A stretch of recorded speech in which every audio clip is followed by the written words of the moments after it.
Bapak Profesor Dr. Haji Ahmad Darul SOG, yang kami hormati Kepala Kantor Wilayah Kementerian Agama Provinsi Jawa Tengah Bapak Haji Hussein Ahmad SHM, yang kami hormati Kepala Kantor Wilayah Kementerian Agama Daerah Istimewa Yogyakarta Bapak Haji Edi Gunawan MPD, yang kami hormati Kepala Balai Peradaban Semarang Bapak Dr. Andes Haji Asori, yang kami hormati Bapak Ibu pejabat struktural di Balai Peradaban Semarang, dan yang kami hormati Bapak Ibu panitia pelatihan jarak jauh, yang kami hormati pula Bapak pelatihan jarak jauh yang masih pelatihan secara virtual yang berbahagia. Alhamdulillah, puji syukur kepada Allah Subhanahu Tuhan yang Maha Esa. Kita masih diberi kesempatan untuk mengikuti acara pelatihan jarak jauh Balai Pendidikan dan Pelatihan Keagamaan Semarang tahun 2021. Hadirin yang kami hormati dengan senantiasa mengharap ridho dari Allah Subhanahu wa Ta'ala Tuhan yang agar acara pada siang hari ini dapat berjalan dengan lancar. Mari kita awali dengan bersama membaca basmalah. Bismillahirrahmanirrahim.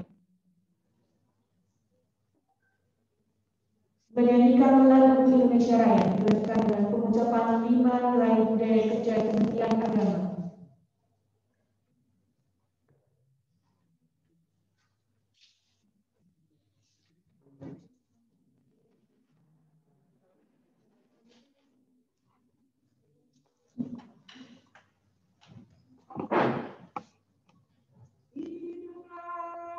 Indonesia Raya, Indonesia tanah airku, anak tumpah darahku. Di sanalah aku berdiri, jadi pandu hidup.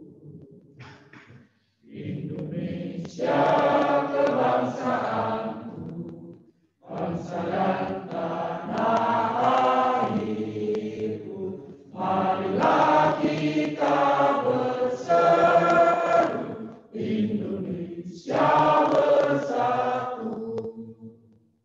Hiduplah tanahku, hiduplah negeriku, bangsaku, rakyatku semuanya.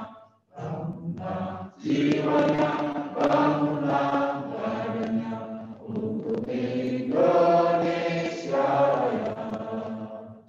Indonesia Raya, merdeka, merdeka, tanahku, negeriku yang ku cinta.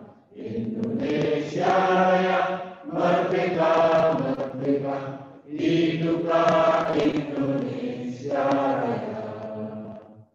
Indonesia Raya, merdeka, merdeka, tanahku, negeriku yang ku cinta.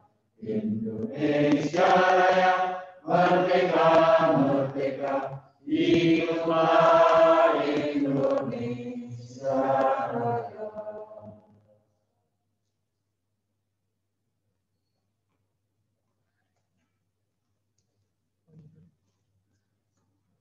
Lima nilai budaya kerja Kementerian Agama.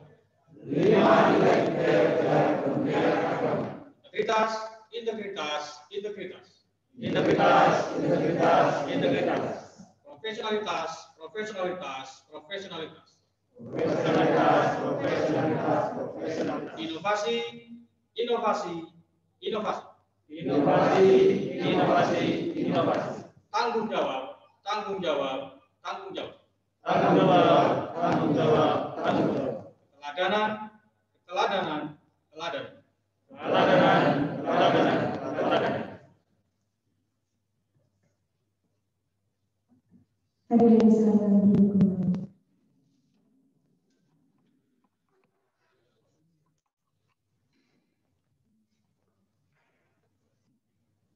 Yang berbahagia acara pada siang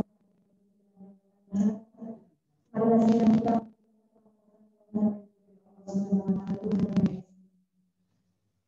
Simak acara doa Bapak Haji Hanif Sani.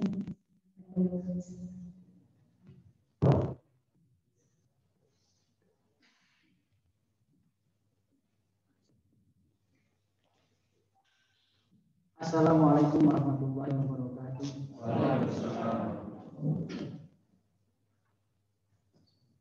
Alhamdulillahirabbil alamin. Allahumma shalli ala sayyidina Muhammad wa ala ali sayyidina Muhammad.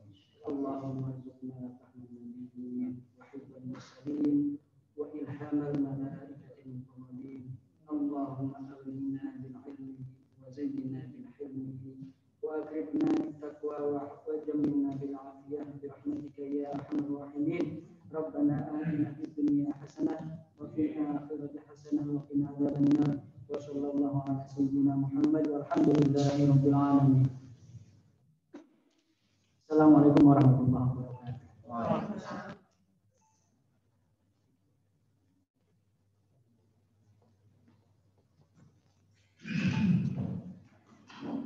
Selanjutnya laporan penyelenggaraan oleh Kepala Balai Data Semarang kepada Bapak dan diusulkan. Silakan.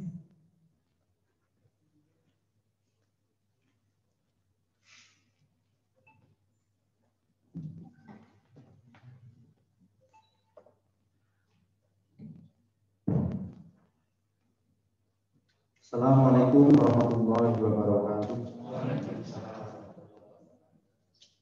Selamat siang, salam sejahtera untuk kita semua. Bismillahirrahmanirrahim. Alhamdulillahirabbil alamin. Wassalatu wassalamu ala asyrafil anbiya'i wal mursalin wa ala alihi wa ashabihi ajmain. Rabbi shrah li sadri wa yassir li amri wahlul 'uqdatam min lisani yafqahu qawli. Yang terhormat Bapak Kepala Badan Litbang dan Diklat Kementerian Agama, yang kami hormati Bapak Kepala Kantor Wilayah Kementerian Agama Provinsi Jawa Tengah, yang kami hormati Bapak Kepala Kantor Wilayah Kementerian Agama Provinsi Daerah Istimewa Yogyakarta, yang kami hormati para pejabat struktural, pejabat fungsional, seluruh peserta pelatihan yang berbahagia. Alhamdulillahirabbil alamin. Puji dan syukur senantiasa kita panjatkan kehadirat Allah Subhanahu wa taala atas karunia dan rahmatnya. Pada hari ini kita diperkenankan dan dipertemukan dalam acara pembukaan pelatihan jarak jauh tahun 2021 pada Balai Diklat Keagamaan Semarang yang berbahagia. Salawat serta salam semoga terlimpahkan pada junjungan kita Nabi Muhammad SAW, para sahabat, para keluarganya, dan semoga kita semua akan mendapat syafaat beliau. Amin ya rabbal alamin. Bapak Ibu hadirin yang kami hormati, izinkan kami menyampaikan ucapan terima kasih pertama kepada yang hormat Bapak Profesor Dr. Haji Ahmad Gunario MSOK SP, Kepala Badan Litbang dan Diklat Kementerian Agama, yang telah berkenan hadir bersama-sama kita semua pada forum ini, dan insya Allah nanti beliau berkenan untuk membuka dan memberikan pembekalan awal. Demikian pula pada Bapak Kepala Kanwil Kementerian Agama Provinsi Jawa Tengah, Bapak Kepala Kanwil Kementerian Agama Provinsi Daerah Istimewa Yogyakarta, yang insya Allah nanti pada saatnya akan menyampaikan sambutan. Izinkan kami juga menyampaikan selamat bergabung kepada seluruh peserta pelatihan jarak jauh tahun 2021 yang diselenggarakan oleh Balai Diklat Keagamaan Semarang, yang insya Allah pada hari ini kita akan memulai pembukaannya. Hadirin hadirat yang berbahagia, sehubungan telah selesai proses seleksi pelatihan jarak jauh Balai Diklat Keagamaan Semarang tahun anggaran 2021. Dalam kesempatan yang berbahagia ini, perkenankan kami melaporkan kepada Bapak Kepala Badan Litbang dan Diklat Kementerian Agama bahwa pelatihan yang akan kita laksanakan untuk jenis pelatihan jarak jauh ini untuk tahun anggaran 2021. Insya Allah kita akan melaksanakan sebanyak 91 angkatan dengan jumlah kuota peserta sebanyak 3.640 orang. Pendaftar yang telah mengikuti seleksi ini yang kita mulai pada akhir Desember 2020 tercatat pendaftar sebanyak 15.721 orang.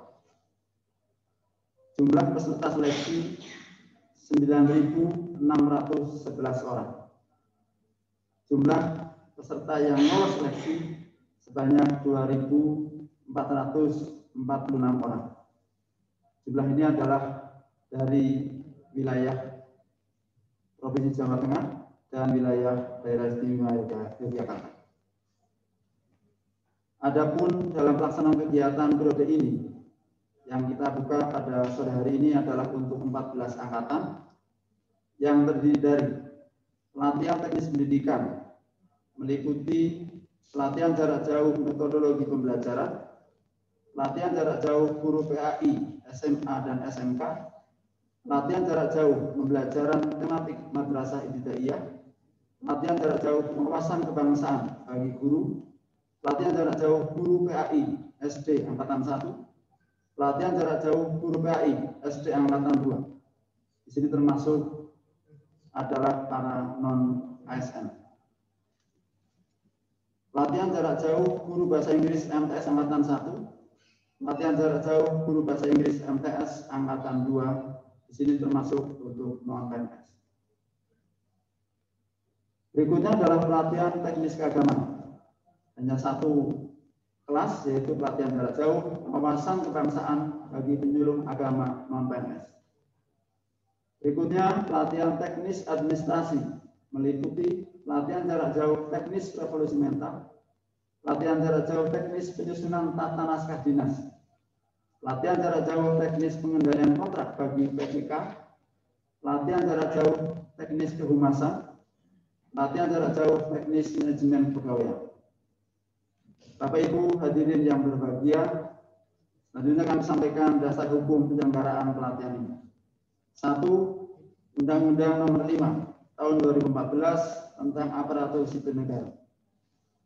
2. Peraturan Pemerintah Nomor 11 Tahun 2017 tentang Manajemen PNS.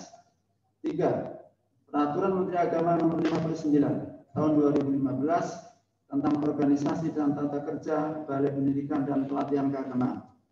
4. Peraturan Menteri Agama Nomor 19 Tahun 2020 tentang penyelenggaraan pelatihan sumber daya manusia pada Kementerian Agama. 5. Peraturan Menteri Keuangan Nomor 119 Tahun 2020 tentang standar biaya masukan tahun 2021. 6. Peraturan Lembaga Administrasi Negara Nomor 10 Tahun 2018 tentang pengembangan kompetensi pegawai negeri sipil.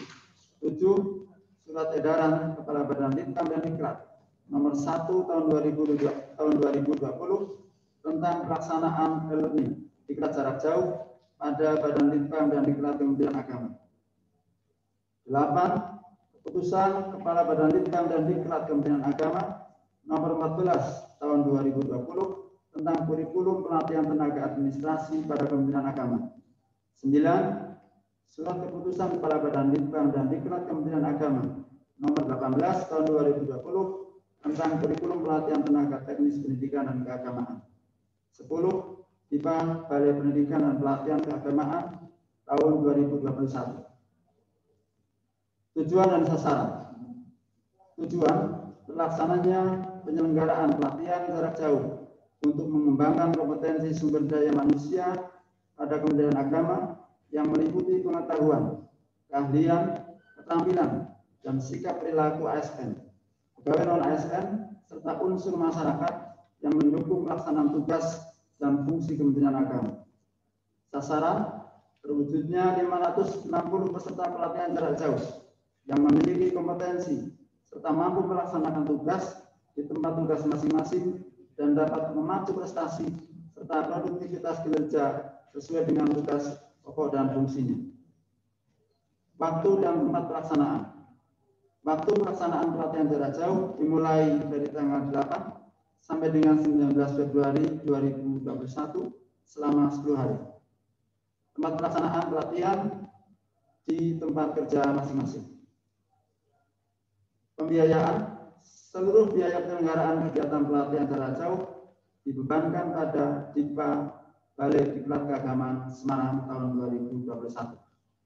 Peserta, jumlah peserta pelatihan jarak jauh Angkatan 1 tahun 2021 berjumlah 560 orang dengan komposisi sebagai berikut. Peserta pelatihan teknis pendidikan sebanyak 320 orang peserta. Pelatihan teknis keagamaan 40 orang peserta. Pelatihan teknis administrasi 200 orang peserta. Kurikulum dan mata pelatihan. Kurikulum pelatihan teknis administrasi berdasarkan surat keputusan Kepala Badan Litbang dan Diklat Kementerian Agama nomor 14 tahun 2020 tentang kurikulum pelatihan tenaga administrasi. Kurikulum pelatihan teknis pendidikan keagamaan berdasarkan surat keputusan Kepala Badan Litbang dan Diklat Kementerian Agama nomor 18 tahun 2020 tentang kurikulum pelatihan tenaga teknis pendidikan dan keagamaan. Mata pelatihan. Mata pelatihan tenaga administrasi dan teknis pendidikan dan keagamaan terdiri dari 1. Mata pelatihan kelompok dasar, 2. Mata pelatihan kelompok inti, 3. Mata pelatihan kelompok penunjang. Narasumber 1. Pejabat pada Badan Litbang dan Diklat Kementerian Agama, Pusdiklat Tenaga Administrasi Badan Litbang dan Diklat Kementerian Agama, Pusdiklat Tenaga Teknis Pendidikan Keagamaan Badan Litbang dan Diklat Kementerian Agama, pejabat pada Kantor Wilayah Kementerian Agama Provinsi Jawa Tengah, pejabat pada Kantor Wilayah Kementerian Agama Provinsi Daerah Istimewa Yogyakarta, dan pejabat struktural serta wilayah suara pada Balai Diklat Keagamaan Semarang. Perlu kami laporkan juga kepada Bapak Kepala Badan bahwa 1. Balai Diklat Keagamaan Semarang pada tahun 2019 telah mendapatkan predikat sebagai Satker Wilayah Bebas dari Korupsi. Kemudian sesuai dengan surat Kepala Badan Litbang dan Diklat Kementerian Agama nomor 1864 PD1.GD.03.OT00 tanggal 12 Januari 2020, Balai Diklat Keagamaan Semarang mendapatkan tugas untuk mengikuti seleksi pada penilaian BBBM, wilayah birokrasi bersih melayani. Untuk itu kami mohon kepada Bapak Kepala Badan kiranya untuk memberikan dukungan, memberikan semangat kepada kita semua agar pada tahun ini, tahun 2021, kami dapat meraih Satker dengan predikat wilayah birokrasi bersih melayani. Bapak Ibu hadirin yang berbahagia, demikian yang dapat kami laporkan. Akhirnya kami mohon berkenan kepada Bapak Kepala Badan Litbang dan Diklat Kementerian Agama untuk membuka kegiatan ini sekaligus memberikan pembekalan awal kepada seluruh peserta. Demikian pula kepada Bapak Kepala Kanwil Kementerian Agama Provinsi Jawa Tengah dan Kepala Kanwil Kementerian Agama Provinsi Daerah Istimewa Yogyakarta untuk menyampaikan sambutan. Ahlul kalam, Assalamualaikum warahmatullahi wabarakatuh.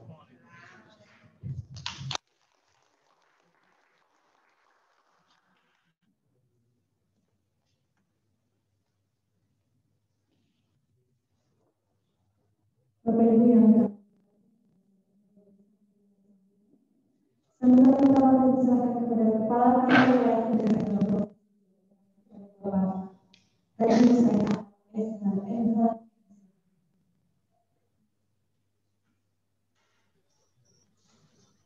Assalamualaikum warahmatullahi wabarakatuh. Waalaikumsalam warahmatullahi wabarakatuh. Selamat siang, salam sejahtera untuk kita semua. Om Swastiastu, Namo Buddhaya, salam kebajikan. Yang sama-sama kita hormati Bapak Kepala Badan Litbang Diklat Kementerian Agama Republik Indonesia, Bapak Profesor Ahmad Gunaryo. Yang saya hormati sahabat saya, Kepala Kantor Wilayah Kementerian Agama Daerah Istimewa Yogyakarta, Pak Haji Edi Gunawan. Yang saya hormati Kepala Balediklat Keagamaan Semarang, Pak Haji Ansori, beserta segenap Sivitas Akademika Balediklat Semarang, dan segenap peserta pelatihan jarak jauh, pelatihan di era pandemi, Baledik Semarang, semuanya yang saya hormati, saya cintai, saya banggakan. Kita bersyukur, meskipun di tengah pandemi, kita bisa tetap berkegiatan produktif dan insya Allah aman. Saya menyambut baik upaya-upaya yang dilakukan oleh Balediklat Semarang, Balediklat Keagamaan Semarang, sehingga pelatihan yang menjadi keniscayaan kebutuhan di dalam mempersiapkan daya manusia yang profesional dan handal bagi terwujudnya visi dan misi Kementerian Agama bisa diselenggarakan oleh Baledik Semarang dengan baik. Saya ucapkan terima kasih Pak Kepala Balediklat atas segala upayanya, khususnya mengikut sertakan sahabat-sahabat saya, jajaran Kementerian Agama Provinsi Jawa Tengah untuk mengikuti berbagai pelatihan yang diselenggarakan. Demikian juga tentu terima kasih kepada Bapak Kepala Badan atas kebijakan dan bimbingannya, sehingga kami di dapat terus mengelola sumber daya manusia, khususnya ASN, Kanwil Kementerian Agama Provinsi Jawa Tengah, untuk bisa menjadi ASN yang terus menunjukkan prestasi yang semakin baik. Bapak dan Ibu yang saya hormati, ada kalanya kita perlu jeda sejenak untuk kita melakukan introspeksi, sekaligus melakukan jamnya jadwalnya 17. Proses charger, proses mengisi, memperbarui, meningkatkan pemahaman dan keterampilan kita.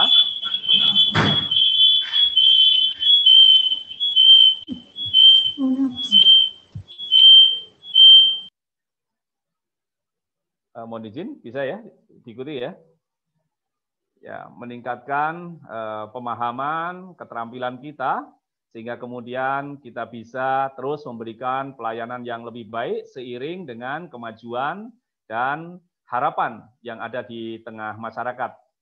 Saya berdoa dan berharap kita semua mendapatkan bimbingan, pertolongan, dan bimbingan dari Allah Subhanahu wa Ta'ala, sehingga kegiatan dan usaha ikhtiar kita selalu mendapatkan jalan kemudahan dari Allah Subhanahu wa Ta'ala, Tuhan yang Maha Esa.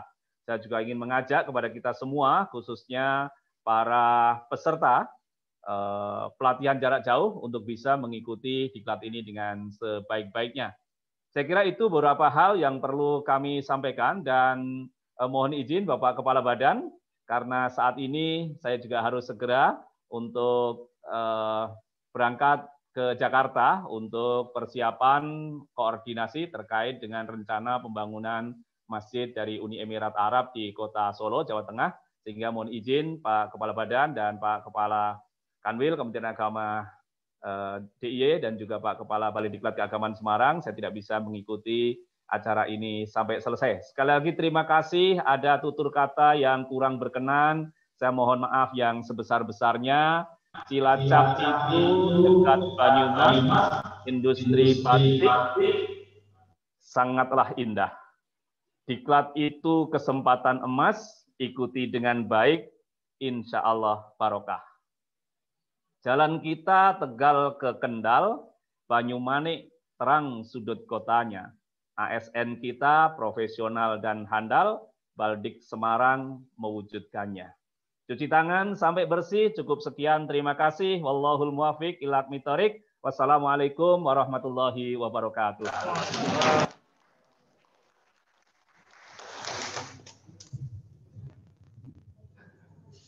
Selanjutnya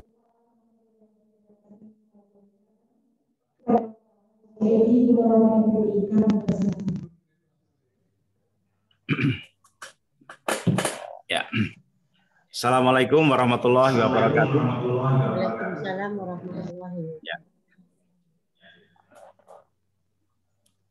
Alhamdulillah wa syukrulillah wa salatu wassalamu ala rasulillah wa ala alihi wa sahbihi wa mawala. Wala haula wala quwata illa billah, amma ba'du. Yang sama-sama kita hormati, kita muliakan Bapak Kepala Badan Litbang dan Diklat Kementerian Agama Republik Indonesia, Prof. Ahmad Gunaryo. Yang kami hormati Kepala Kantor Wilayah Kementerian Agama Provinsi Jawa Tengah, sahabat saya, Pak Kiai Musta'in Ahmad. Yang kami hormati Kepala Balai Diklat Keagamaan Semarang, Bapak Ansori dan seluruh jajarannya, para pejabat struktural dan juga fungsional di lingkungan Balai Diklat Keagamaan Semarang. Kemudian yang kami hormati panitia penyelenggara dan juga para peserta tentunya. Para peserta pelatihan jarak jauh Balai Diklat Keagamaan Semarang tahun 2021 yang merupakan harapan kita di masa yang akan datang tentunya. Puji dan syukur marilah senantiasa kita panjatkan kehadirat Allah Subhanahu wa taala, Tuhan Yang Maha Kuasa. Atas limpahan rahmat hidayahnya kita bisa dipertemukan, bermuajah silaturahmi dalam kegiatan pembukaan pelatihan jarak jauh Balai Diklat Keagamaan Semarang tahun 2021 ini. Walaupun kita melaksanakan kegiatan secara jarak jauh, saya berharap ini tidak mengurangi substansi apa yang kita lakukan. Bapak Ibu yang kami hormati, yang selanjutnya tentunya kami menyampaikan selamat kepada Balai Diklat Keagamaan Semarang. Di awal tahun ini sudah mulai melaksanakan kegiatan program untuk melaksanakan ya program yang sudah kita susun bersama di tahun sebelumnya. Alhamdulillah pada kesempatan awal tahun ini bisa dilaksanakan dan sudah dimulai pada hari ini. Kemudian kami juga sangat mendukung sekali apa yang dilaksanakan oleh Balai Diklat Keagamaan Semarang, walaupun di masa pandemi COVID, di mana kita mengalami berbagai kesulitan, keterbatasan, namun alhamdulillah ini bisa dilaksanakan dengan baik. Harapan kita ini walaupun di masa-masa pandemi COVID ini tentunya bisa dilaksanakan melalui berbagai strategi, metode, apakah itu langsung melalui luring maupun melalui daring kan itu. Kalau luring tentunya kita harus menerapkan protokol kesehatan karena di masa kemarin kita melaksanakan program PPKM. Pemberlakuan pembatasan kegiatan masyarakat yang sudah 2 tahap ternyata setelah dievaluasi ini kurang efektif, sehingga kemudian Pak Joko Widodo, Presiden kita, kemudian menginstruksikan kepada lembaga kementerian yang memiliki akar sampai ke bawah ini dimohon untuk bisa mengefektifkan kan itu. Sehingga kita semua di Kementerian Agama ini diinstruksikan untuk selalu menjaga yang terkait dengan protokol kesehatan ini melalui berbagai cara, melalui ajakan, video, tokoh-tokoh agama, dan juga kita semua selaku ASN Kementerian Agama diwajibkan menjadi tauladan dalam penerapan protokol kesehatan ini. Bapak dan Ibu yang kami hormati, Bapak Kepala Badan Litbang dan Diklat Kementerian Agama Republik Indonesia, Bapak Prof. Gunaryo dan Bapak sekalian. Selanjutnya pada kesempatan ini memang perlu kita sampaikan beberapa hal yang terkait dengan kebijakan pemerintah, lebih-lebih Indonesia Maju Jilid kedua ini yang memprioritaskan beberapa hal, 5 hal pokok sebenarnya, antara lain yang berkaitan dengan prioritas pembangunan sumber daya manusia dan juga yang terkait dengan regulasi atau penerapan perampingan ya struktur organisasi yang memang ini sangat dinamis sekali. Jadi kebijakan pemerintah ini perubahannya sangat dinamis sekali, sehingga kita tentunya di Kementerian Agama juga kemudian mengikuti kebijakan program yang ini menjadi prioritas oleh Presiden Joko Widodo atau pemerintah Indonesia. Ya, ini sehingga pada kesempatan ini tentunya harapan kita melalui Balai Diklat Keagamaan Semarang ini bisa memberikan pembekalan kepada ASN kita Sehingga harapan kita, ASN kita ini memiliki memiliki kompetensi, memiliki perilaku, sikap yang memang bisa menjaga martabat atau marwah di Kementerian Agama. Pak Menteri Agama ini sudah menetapkan yang terkait dengan kode etik dan kode perilaku bagi ASN Kementerian Agama. Ini saya kira ini perlu internalisasikan kepada seluruh ASN di Kementerian Agama, lebih-lebih kepada adik-adik kita yang pada kesempatan ini mengikuti kegiatan pelatihan jarak jauh pada kesempatan ini. Ya. Dan juga terkait bagaimana untuk membangun sebuah ASN, ya, membangun ASN di Kementerian Agama yang memang memiliki kompetensi, ya, memiliki sikap, karakter, perilaku yang baik, yang ini nanti akan membawa nama baik Kementerian Agama. Alhamdulillah ini sudah kita mulai. Kita dari waktu ke waktu lebih-lebih ini di Balai Diklat Keagamaan Semarang sudah memiliki predikat pembangunan zona integritas, dalam hal ini predikat wilayah bebas dari korupsi. Alhamdulillah sangat luar biasa, dan kita doakan bersama nanti ke depan Balai Diklat Keagamaan Semarang akan lebih meningkatkan layanannya sehingga bisa memperoleh predikat WBBM, wilayah birokrasi bersih dan melayani. Kami semua di Kementerian Agama, Daerah Istimewa Jakarta dan juga Jawa Tengah tentunya ini kita juga mengikuti ya jejak teman-teman semuanya. Alhamdulillah di Yogyakarta kantor wilayah tahun ini juga mengikuti program pembangunan zona integritas. Kemarin sudah dilakukan penilaian internal oleh Biro Ortala. Ini alhamdulillah ini satker-satker yang ada di Yogyakarta semuanya bisa lolos, dan harapannya nanti penilaian kedua dalam hal ini oleh TPI, tim penilai internal, dalam hal ini adalah Inspektorat Jenderal, di mana komponen hasil nanti kemarin kan baru komponen pengungkit yang dilakukan oleh teman-teman dari Biro Ortala Kementerian Agama Republik Indonesia. Kita mohon doanya juga, selain kami mendoakan dari Balai Diklat dan juga satker-satker di bawah Badan Litbang dan Diklat Kementerian Agama, Balai Diklat yang ada di Indonesia semuanya mengikuti jejak Balai Diklat Agama Semarang. Kemudian kami juga dari Kanwil Yogyakarta, juga kantor Kementerian Agama Kabupaten Kota, kemudian madrasah-madrasah yang mengikuti kegiatan pembangunan zona integritas. Harapan kita mohon doanya semoga kami juga bisa mengikuti jejak-jejak teman-teman dari Balai Diklat Keagamaan Semarang. Sekali lagi kami sampaikan terima kasih. Harapan kita nanti ketika kita bersama-sama ya untuk meningkatkan kompetensi, kemudian meningkatkan yang terkait dengan perilaku kita, sikap kita, karakter kita, insya Allah Kementerian Agama ke depan menjadi kementerian yang memang memiliki marwah yang tinggi dan dirasakan kehadirannya oleh masyarakat kita. Amin. Barangkali ini aja beberapa hal yang kita sampaikan. Terima kasih. Kita akan mengikuti apa yang nanti diamanatkan, diarahkan oleh Pak Kepala Badan Litbang.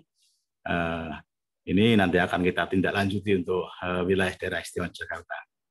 Terima kasih, banyak khilaf, banyak salah, kami mohon maaf, dan kita akhiri. Wabillahi taufiq wal hidayah, wallahul muwaffiq ila aqwamit thoriq. Wassalamualaikum warahmatullahi wabarakatuh.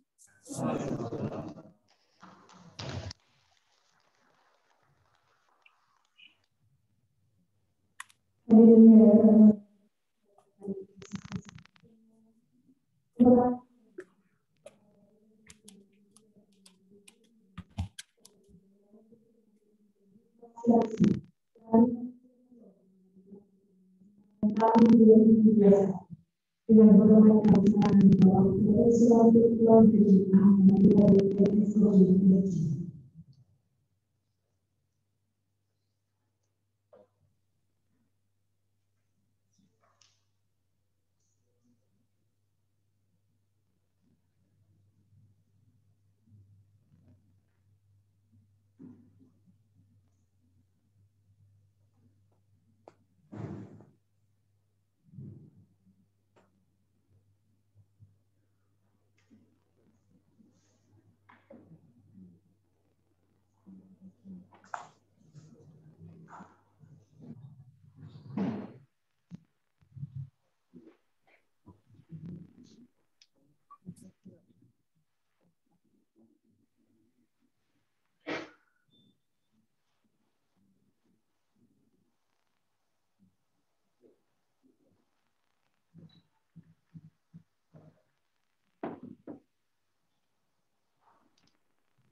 Assalamualaikum. Waalaikumsalam. Selamat siang, Bro. Selamat siang, Bro. Karena tidak terdengar dari sini, Pak, jadi suara mic-nya tidak terdengar dari sini. Sudah mulai? Sudah. Baik, alhamdulillah, syukurillah, wassalatu wassalamu ala rasulillah. Assalamualaikum warahmatullahi wabarakatuh. Yang terhormat Pak Kanwil Kementerian Agama Republik Indonesia, Provinsi Jawa Tengah, Pak Musta'in,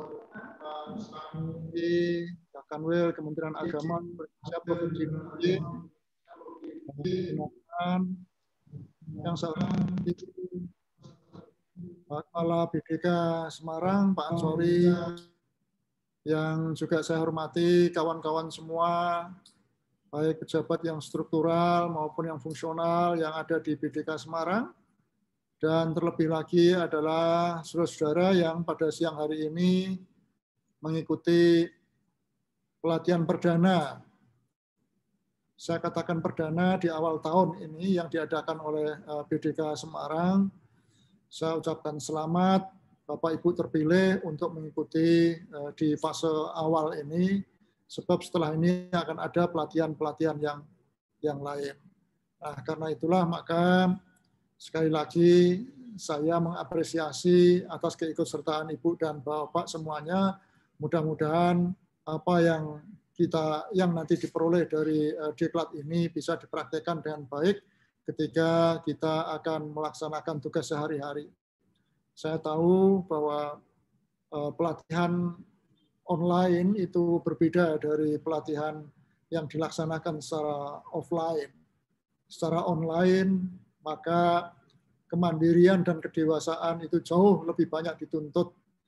Mengapa demikian? Karena kita punya kebebasan untuk mematikan videonya.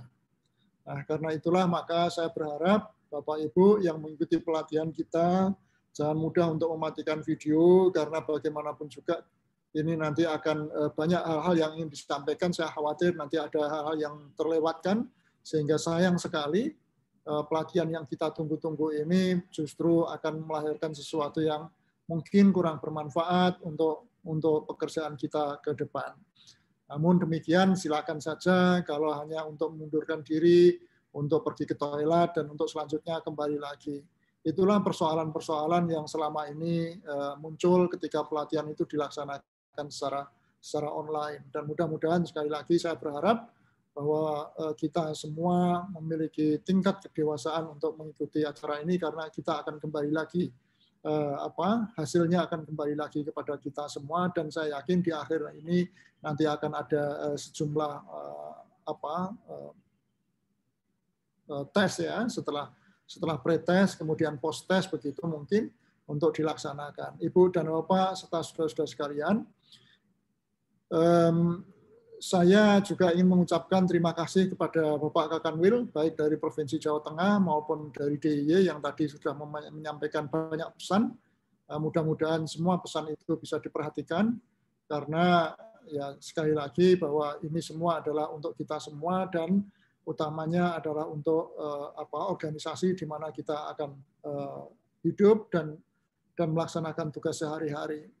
Saya sering katakan bahwa pelatihan itu kalau hanya untuk diri sendiri itu adalah orang-orang yang egois. Karena itulah maka setiap pelatihan harus diorientasikan untuk kemajuan organisasi. Nah, saya yakin Bapak Ibu juga memiliki niat untuk mengembangkan organisasi ini. Dan mengapa organisasi ini melaksanakan pelatihan ini? Ya karena ada visi yang tidak dicapai. ada visi yang tidak dicapai, ada misi yang tidak dicapai dari organisasi. Organisasi apa kita berada ini, yaitu Kementerian Agama. Nah, inilah Ibu dan Bapak yang saya hormati, maka setiap ASN kita itu seharusnya mengerti sesungguhnya apa yang menjadi visi dari Kementerian Agama. Ya. Seharusnya tahu begitu. Itu adalah Code of Conduct of Being Professional. Begitu. Profesional itu wajib tahu apa visi organisasi di mana saya bekerja dan hidup. Nah, saya juga ingin menyampaikan visi Kementerian Agama untuk sama-sama kita bahas di situ. Dan ya karena banyak sekali pekerjaan-pekerjaan yang dilaksanakan oleh Kementerian Agama tidak boleh menyimpang dari visinya sendiri. Nah, tema yang diberikan kepada saya hari ini adalah pembangunan bidang agama. Nah, sebagaimana diketahui bahwa Indonesia memang berbeda dari negara-negara yang lain. Indonesia ini merupakan negara Pancasila, di mana di dalam negara Pancasila itu agama dan keberagamaan itu menjadi urusan pemerintah. Nah, pemerintah dalam hal ini siapa?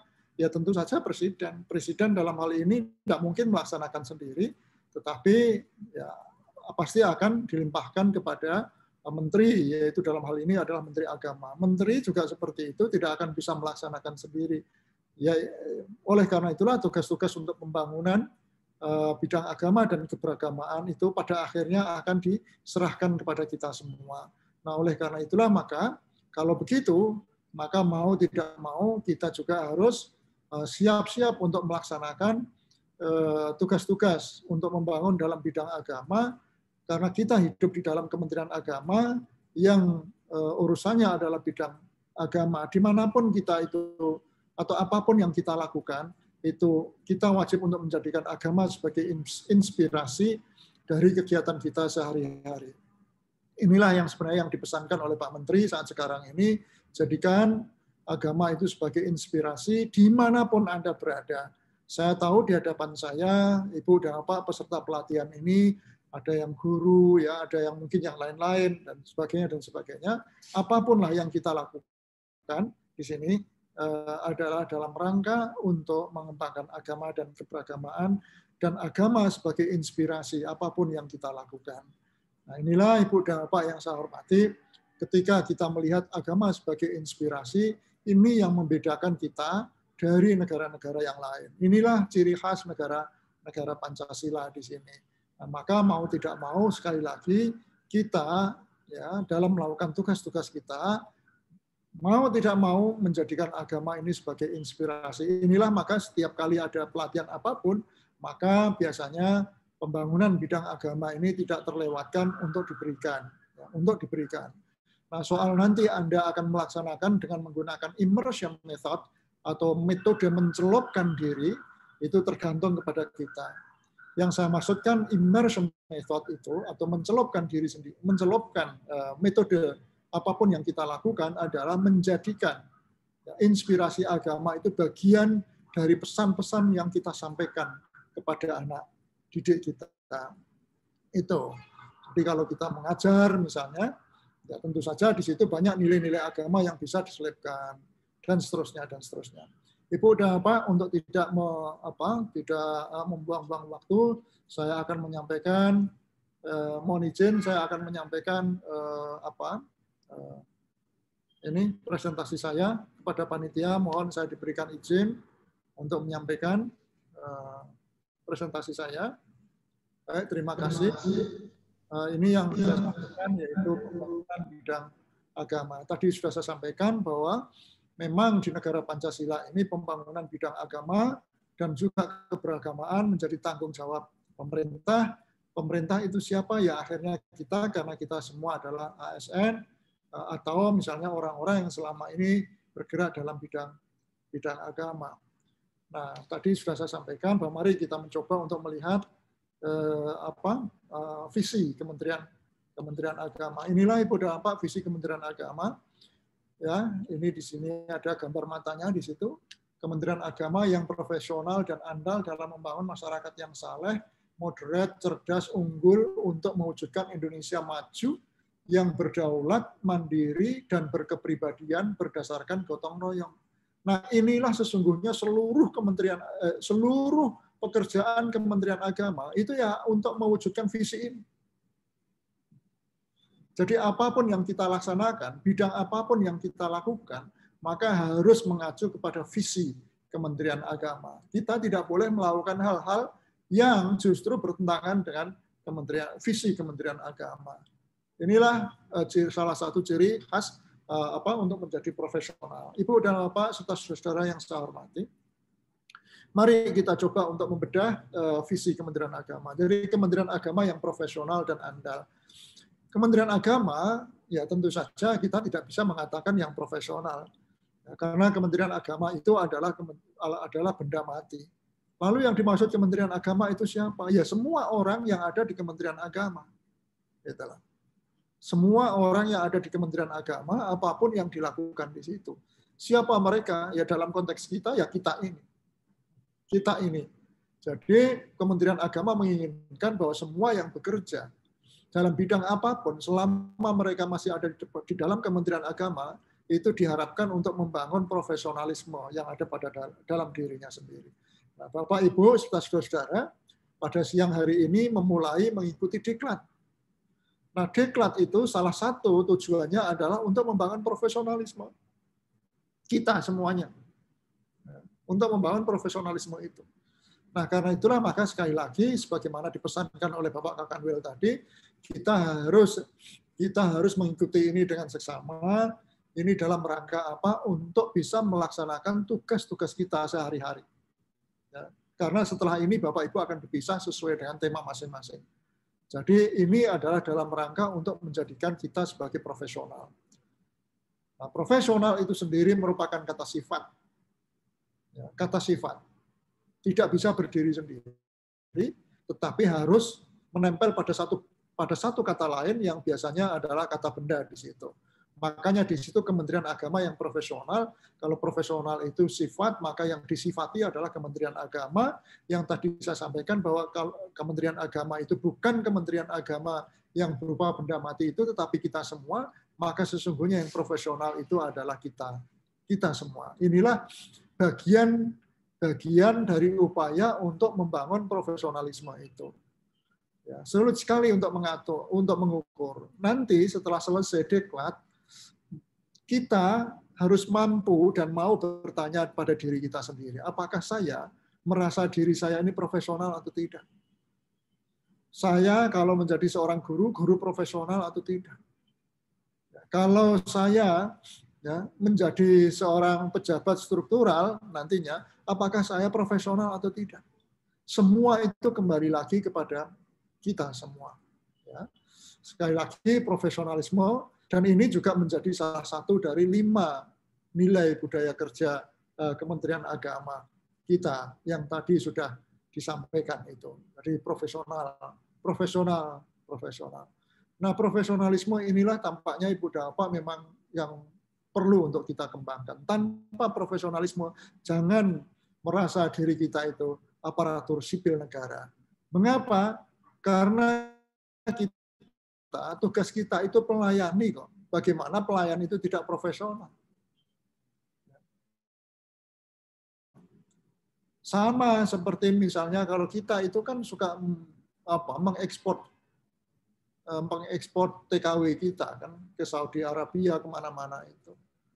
Banyak yang tidak profesional, dan ketika tidak profesional pasti akan direndahkan oleh banyak pihak. Tetapi ketika kita profesional, maka pasti kita akan dipertimbangkan oleh orang lain. Nah, untuk bisa menjadi profesional itu, kita bertanya kepada diri saya sendiri, kepada diri kita sendiri, sejauh apa saya itu mengabdi pada tugas saya. Sejauh apa saya benar-benar mengabdi pada tugas saya.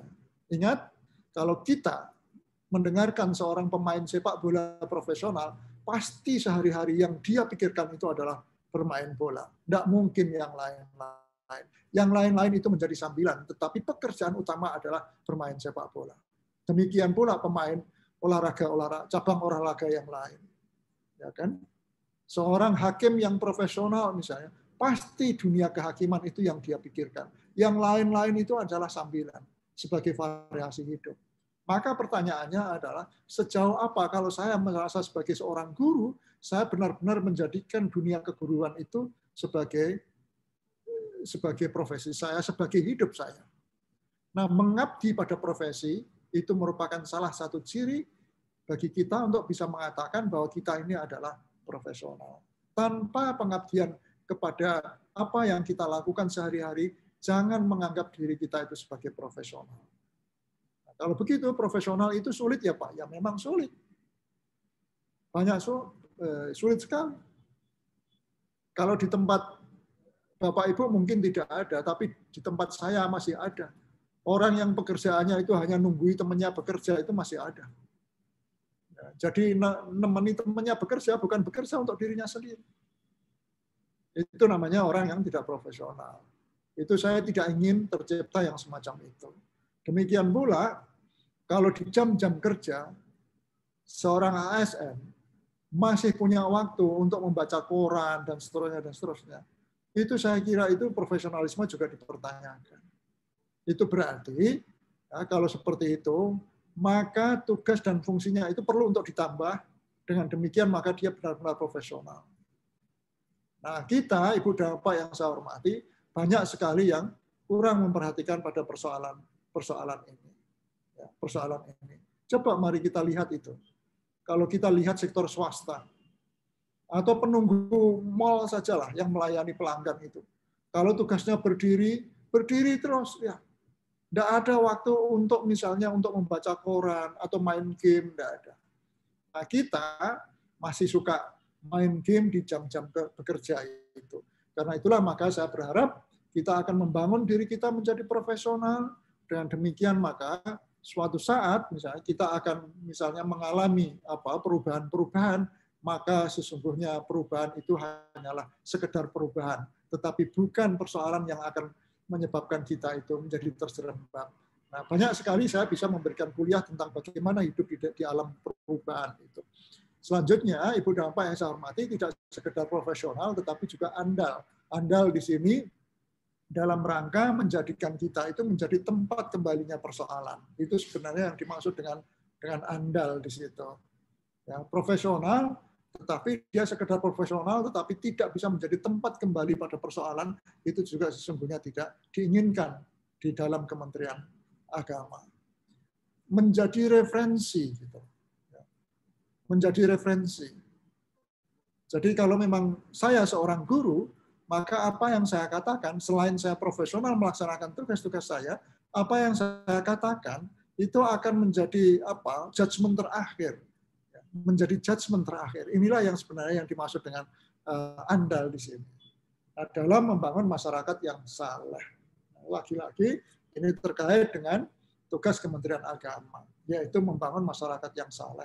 Saleh itu, Ibu dan Bapak yang saya hormati, ada dua. Saleh secara individual, saleh secara sosial. Dan kesalehan itu sendiri tampaknya hari-hari belakangan ini menjadi sesuatu yang sangat sulit untuk kita capai. Ya. Kesalehan itu sesuatu yang sangat mahal. Apalagi kalau kita membuka medsos itu, orang dengan seenaknya sendiri mengatakan yang jelek-jelek dan seterusnya, juga memberitakan yang hoax, itu kan sama dengan membohongi orang lain. Nah, inilah yang, apakah ini bentuk kesalehan sosial? Masih banyak yang kita lihat. Nah, Ibu dan Bapak, Kementerian Agama mencoba untuk membangun masyarakat ini menjadi yang saleh. Inilah yang dilakukan. Caranya seperti apa? Caranya seperti apa? Banyak sekali. Membangun tempat ibadah, ya kan? Memfasilitasi pelaksanaan ibadah. Contoh misalnya ibadah umroh, ibadah haji dan seterusnya. Itu pemerintah memfasilitasi. Mereka semua itu adalah dalam rangka untuk menciptakan kesalehan itu. Ya. Kemudian pengadaan sekolah, ya, alat-alat belajar dan sebagainya, itu sebenarnya itu. Nah, kita semua selama ini juga telah membangun kesalehan kita. Kesalehan kita yang kita lakukan, sayangnya lebih banyak pada kesalehan individual selama ini. Contoh, sehari-hari ya, kalau kita Muslim misalnya, kita juga melaksanakan ibadah sholat, kita juga melaksanakan puasa, kita membayar zakat, macam-macam lah itu yang banyak yang kita lakukan di sana. Itu semua adalah dalam rangka untuk membangun kesalehan individual sesungguhnya. Kesalehan individual itu lebih berorientasi pada kesalehan yang berorientasi pada ketuhanan. Ya kan, kita puasa Senin Kemis, kalau Senin atau pada bulan Ramadan kita juga puasa sebulan penuh dan seterusnya. Itu dalam rangka untuk membangun kesalehan individual kita.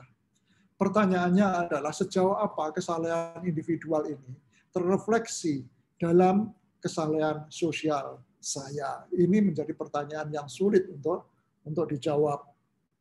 Kesalehan sosial itu adalah kesalehan yang diorientasikan untuk hidup bersama. Ini yang dimaksud dengan kesalehan sosial. Kami juga melaksanakan penelitian tentang kesalehan sosial secara nasional, utamanya untuk para siswa madrasah di Indonesia. Nah, kembali lagi kepada persoalan kesalehan sosial. Nah, inilah sebenarnya pemerintah banyak membangun tempat-tempat ibadah. Ya, itu semua adalah dalam rangka untuk membangun kesalehan kita semua. Dan itu juga tentu saja harus disertai dengan pertanyaan sejauh apa kesalehan sosial, kesalehan individual yang telah ada pada diri saya terrefleksi pada kesalehan sosial saya di dalam masyarakat. Kesalehan sosial itu misalnya, ya sekedar contoh saja, Ibu Dapa, sejauh apa saya lebih mementingkan kepentingan orang banyak atau kepentingan sosial ketimbang kepentingan individu saya. Ya kan? Ini adalah sekedar contoh. Sejauh apa saya lebih suka mengorbankan keinginan-keinginan yang sesungguhnya adalah keinginan individual saya untuk kepentingan hidup bersama. Nah, inilah pertanyaan-pertanyaan yang menurut saya sulit, ya, kadang-kadang sulit untuk dijawab. Kita masih bisa menyaksikan misalnya orang-orang yang membuang sampah seenaknya, ya, yang penting tidak di halaman rumah saya, itu masih banyak lah. Kemudian masih menuntut haknya sendiri, tetapi lupa ketika menuntut haknya itu, dia pada saat yang sama juga akan mentransgres atau mengurangi hak orang lain. Ini juga masih banyak sekali yang bisa kita saksikan. Nah, karena itulah maka di era demokrasi ini persoalan kesalehan sosial itu menjadi persoalan yang sangat krusial untuk kita perhatikan, untuk kita terapkan kita. Jadi kesalehan sosial itu utamanya adalah dalam rangka untuk membangun hidup bersama antara satu orang dengan orang lain. Nah, inilah pelajaran-pelajaran yang berkaitan dengan penciptaan kehidupan yang soleh secara sosial, maka dibuat oleh Kementerian Agama. Kebetulan buku-buku teks naskah agama yang berkaitan dengan itu semua, itu kami yang menilai, yaitu di Litbang Deklat di Jakarta ini. Tanpa ada penilaian bahwa buku ini layak untuk menciptakan kesalehan sosial, maka buku itu tidak boleh untuk diputar, diperjualbelikan di luar. Nah, ini adalah satu upaya untuk membangun kesalehan sosial. Selanjutnya, apakah saleh cukup? Tidak, tetapi juga moderat. Sama dengan kesalehan, moderat tampaknya juga menjadi kata yang semakin hari semakin mahal, Ibu dan Pak. Semakin hari itu semakin mahal. Moderate ini sebenarnya artinya tengah-tengah begitu. Tetapi sesungguhnya tidak hanya itu maknanya. Ya. Tidak hanya itu. Nah, begini, kalau kita dalam konteks misalnya hidup bermasyarakat, maka apa yang kita lakukan adalah bagaimana kita itu di tengah masyarakat untuk mencapai tujuan bersama, kita tidak boleh untuk berlaku ekstrim di situ. Karena ekstremitas itu hanya akan membenarkan dirinya sendiri dan menyalahkan orang lain. Itulah yang terjadi. Nah, inilah akhir-akhir ini yang cukup mengganggu kehidupan kita bersama. Kalian semua akan masuk ke neraka, yang hanya saya yang bisa masuk ke surga. Nah, seperti itu, karena itu adalah ekstremitas itu. Semua salah, yang benar adalah saya. Nah, inilah yang kita saksikan sehari-hari, yang bisa kita saksikan sehari-hari di Indonesia itu. Nah, apakah ini merupakan dampak dari pemberlakuan demokrasi yang sangat liberal atau tidak? Nanti kita bisa bicarakan yang lain. Tetapi moderate ini menjadi persoalan. Nah, dalam kehidupan beragama, maka moderasi ini menjadi sesuatu yang luar biasa untuk harus tetap kita perjuangkan. Karena apa?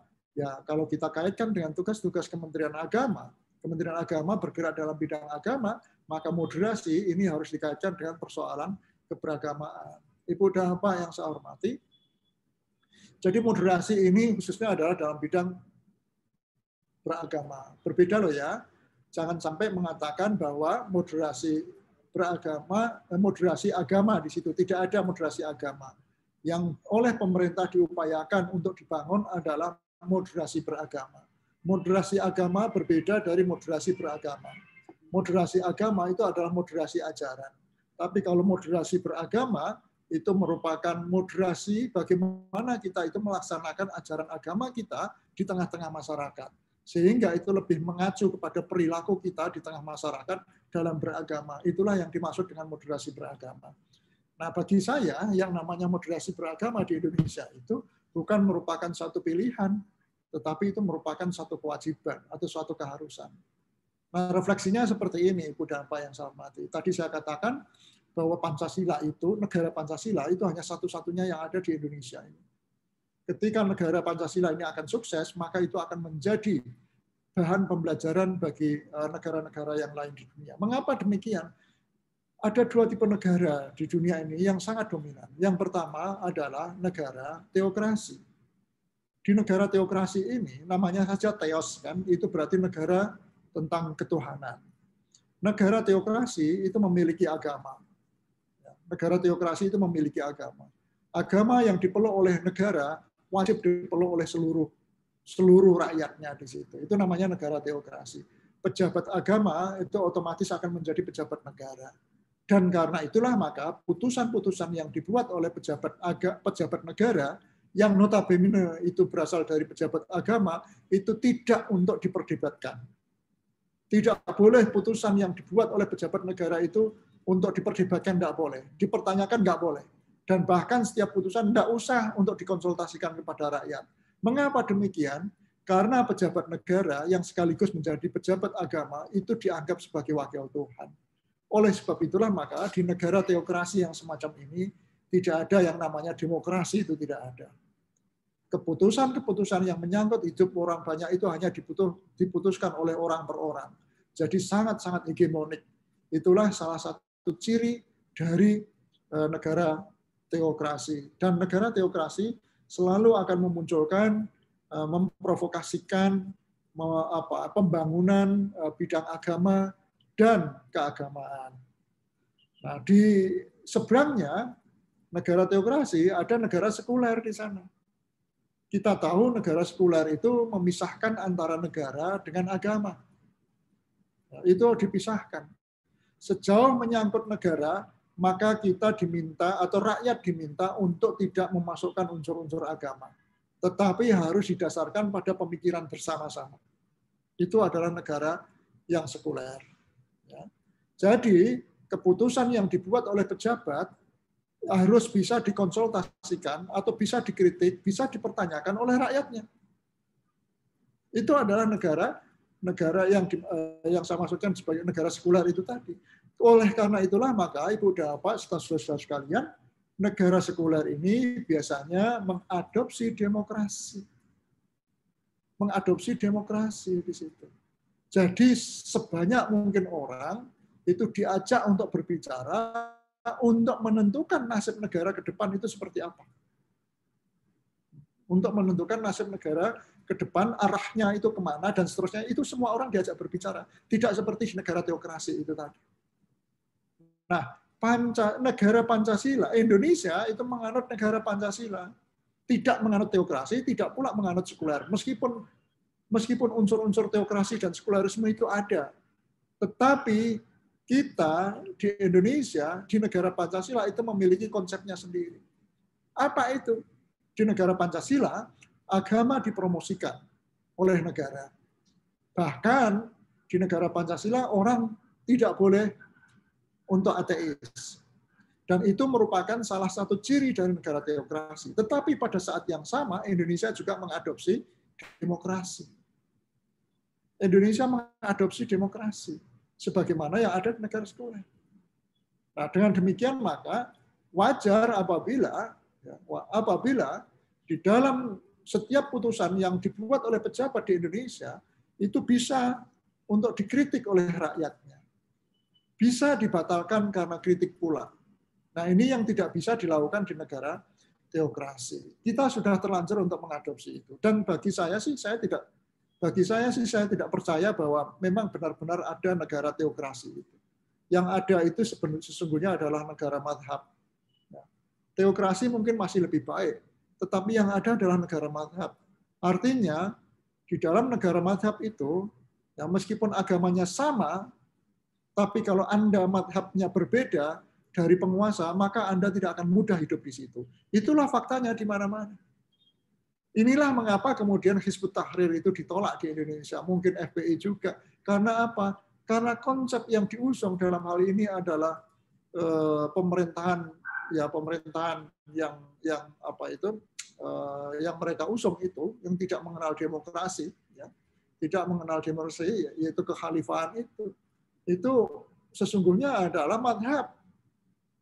Jadi suatu saat kalau mereka berkuasa di Indonesia, kalau Anda tidak semadhab dengan dia, maka jangan berharap kita itu akan bisa hidup di situ.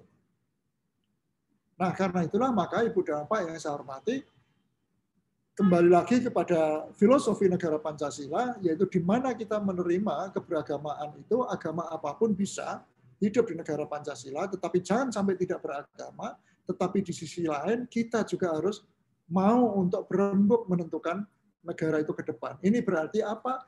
Agama sebagai inspirasi untuk berperilaku. Kalau agama sebagai inspirasi untuk berperilaku, maka mau tidak mau itu adalah agama yang dipakai untuk menata negara bersama-sama yang lain. Nah, dengan demikian maka wajar apabila di dalam hal ini kita tidak diperbolehkan atau memang salah secara konseptual manakala kita hanya mau menang sendiri. Meskipun itu berasal atau Anda memakai jargon-jargon agama, kita tidak boleh mengatakan kita yang paling benar, yang lainnya salah, tidak bisa seperti itu. Oleh karena itulah maka kembali lagi kepada apa yang saya sampaikan bahwa moderasi beragama, bukan moderasi agama. Dengan demikian maka moderasi beragama itu menjadi satu keharusan, bukan menjadi satu pilihan. Bukan menjadi satu pilihan. Itu satu keharusan. Kalau Anda tidak melaksanakan moderasi beragama, maka hancurlah negara Pancasila ini. Karena hanya Anda yang menganggap diri Anda yang paling benar sendiri. Dan itu tidak sama-sama tidak kita inginkan. Nah, saya berharap dimanapun kita berada, Ibu dan Bapak, kita bisa menjelaskan pada persoalan ini. Bahwa hidup beragama itu tidak dipraktekkan hanya untuk diri sendiri, tetapi itu dipraktekkan dengan banyak orang. Tidak ada agama sendiri, itu tidak ada. Kita hanya akan ditertawakan orang. Agamamu apa, Le? Nah, agama saya ini, Pak. Tapi yang mempraktekkan hanya saya sendiri. Jangan-jangan kita ini orang kender, kan begitu. Nah, karena itulah maka agama itu untuk dipraktekkan oleh orang banyak, maka mau tidak mau, suka atau tidak suka, kita harus mau mendengar. Ya, mendengar pemikiran-pemikiran orang lain. Sama seperti orang lain juga harus mau mendengarkan pemikiran-pemikiran kita. Kalau sudah seperti ini, maka ya harus ono rembuk ya dirembuk untuk bersama-sama. Nah, karena kita wajib beragama di sini, maka dalam hal ini dalam berperilaku beragama kita, ya suka atau tidak suka, kita wajib atau harus mau melaksanakan moderasi beragama, bukan moderasi agama. Jadi moderasi beragama itu bukan merupakan satu pilihan, tetapi merupakan satu keharusan. Inilah Ibu dan Bapak yang sedang giat-giatnya dibangun oleh pemerintah dengan dukungan Bapak Ibu pada levelnya masing-masing, supaya kita di dalam hidup bernegara, ya, karena kita punya agama, maka kita harus hidup beragama dalam menyusun untuk membangun negara ini, tidak boleh menganggap sebagai yang paling benar, yang lainnya salah. Itu kita sama-sama ya mau meneladani ulama-ulama terdahulu. Bapak-bapak mungkin kita juga masih ingat kalau kita buka tulisan-tulisan ulama zaman dahulu itu, kalau setelah menulis sebuah kitab, biasanya di akhirnya itu selalu ada tulisan wallahu a'lam. Itu artinya apa? Bahwa Allah sendirilah yang Maha tahu. Saya ini seorang penulis yang mencoba untuk memahami pesan-pesan ketuhanan. Di dalam proses pemahaman ini bisa salah, bisa saja benar. Karena itulah maka saya mengatakan wallahu a'lam. Itu merupakan sesuatu yang menurut saya ekspresi dari rasa dan perilaku andap asor seorang penulis buku.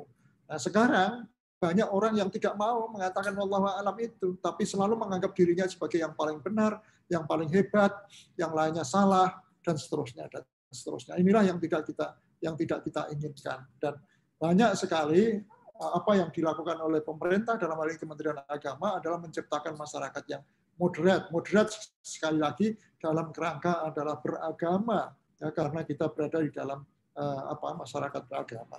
Jadi lebih mementingkan kepentingan orang banyak di atas kepentingan individual. Kemudian kita juga tidak main menang sendiri dan seterusnya itu.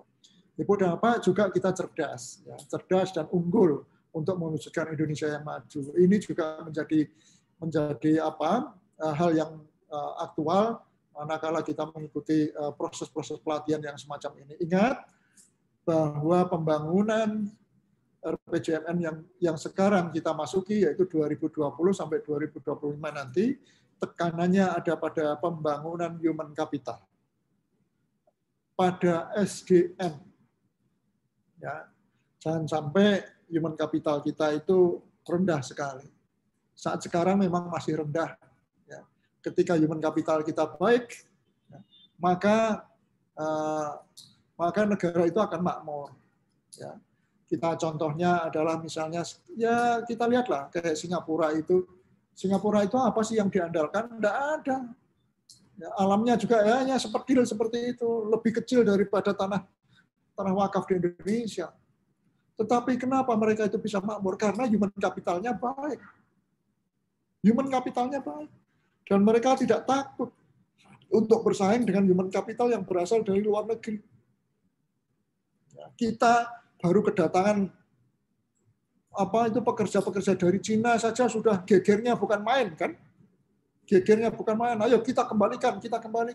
Padahal bagi saya itu tidak ada apa-apanya. Mereka bekerja kasar saja kok. Ya itu menandakan bahwa kita itu human capital kita masih belum baik. Ya, human capital kita masih belum baik. Karena itulah maka saya mohon supaya acara pelatihan kita ini, ya diklat kita ini, ya kita kuasai materinya sehingga itu akan meningkatkan nilai dari human capital ini. Saya berharap besok itu yang diekspor oleh pemerintah itu ya Bapak Ibu itu. Ya, yang diekspor itu selain barang-barang juga Bapak Ibu. Karena apa? Karena negara-negara maju itu sudah banyak mengekspor manusianya. Orang yang mengajar di Indonesia itu banyak profesor dari Amerika. Itu kan sesungguhnya diekspor oleh negara Amerika. Nah, besok yang diekspor oleh Pak Ansori itu ya Bapak Ibu itu semua kalau bisa. Gitu. Sehingga dengan demikian maka kita baru bisa mengatakan bahwa kami ini memiliki human capital yang baik. Karena itulah maka kecerdasan dan keunggulan ini supaya diperhatikan apapun dalam bidang kita, ya, untuk mewujudkan Indonesia yang maju, berdaulat, mandiri, dan berkepribadian berdasarkan gotong royong. Sekali lagi, ini gotong royong juga menjadi ciri khas kita, bukan individual sebagaimana yang ada di negara sekuler itu tadi. Ya, tetapi juga tidak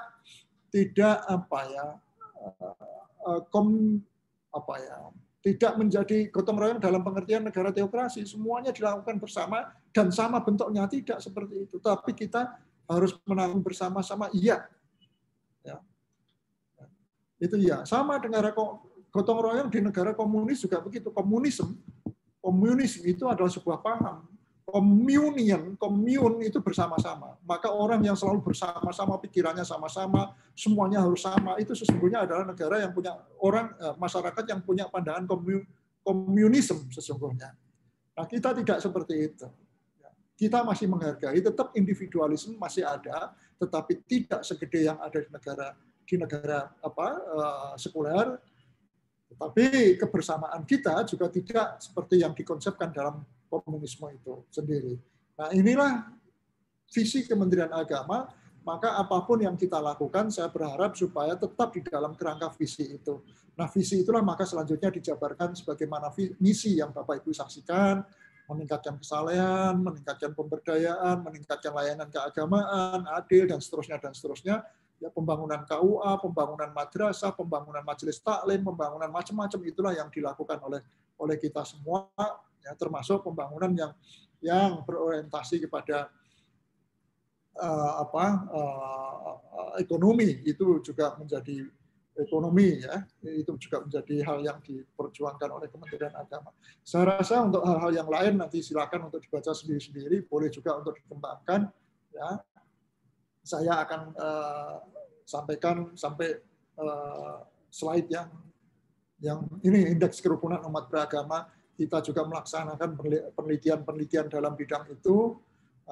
Indeks kerukunan itu seperti apa, ya. Kemudian indeks kesalahan sosial juga kita coba untuk pahami di Indonesia, itu kita lakukan. Masih perlu memang penguatan penyuluh agama, penguatan pemahaman kitab suci, penguatan kepedulian sosial. Ini yang tadi sudah saya sampaikan, di samping penguatan ritual keagamaan. Ya, ritual keagamaan. Ibu dan Bapak yang saya hormati, ya, kita juga mengukur indeks kepuasan pelayanan KUA dan seterusnya, termasuk diantaranya adalah indeks kepuasan pelaksanaan ibadah haji. Hanya kalau di Saudi Arabia itu dilakukan oleh BPS, di dalam negeri dilakukan oleh Litbang Deklat. Saya kira itu Ibu dan Bapak yang saya hormati.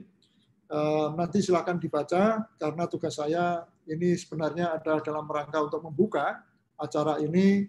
Saya juga sudah dipesan tadi sebelum saya mengucapkan Bismillah. Setelah ya, baik. Mari kita sama-sama, ya, untuk sekali ajakan saya untuk memperhatikan apa yang akan disampaikan dalam pelatihan itu. Terakhir, saya ingin mengucapkan Bismillahirrahmanirrahim, maka kegiatan pelaksanaan Diklat oleh BDK Semarang pada awal tahun ini saya nyatakan dibuka. Saya kira itu saya sampaikan. Terima kasih. Assalamualaikum warahmatullahi wabarakatuh.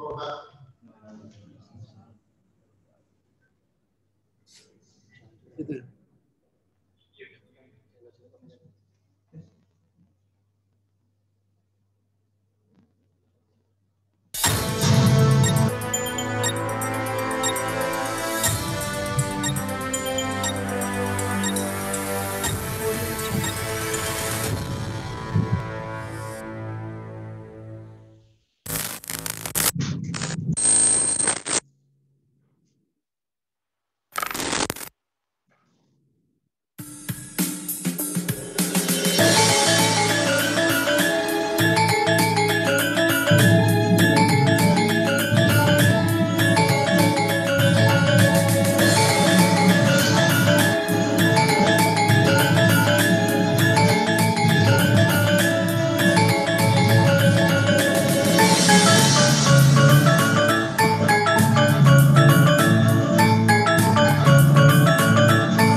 Seluruh rangkaian acara pembukaan pelatihan jarak jauh Balai Agama Semarang tahun 2021. Atas rangkaian ucapan terima kasih dan akhir dengan bacaan bersama. Alhamdulillah. Atas rangkaian ucapan terima kasih. Wassalamualaikum warahmatullahi wabarakatuh.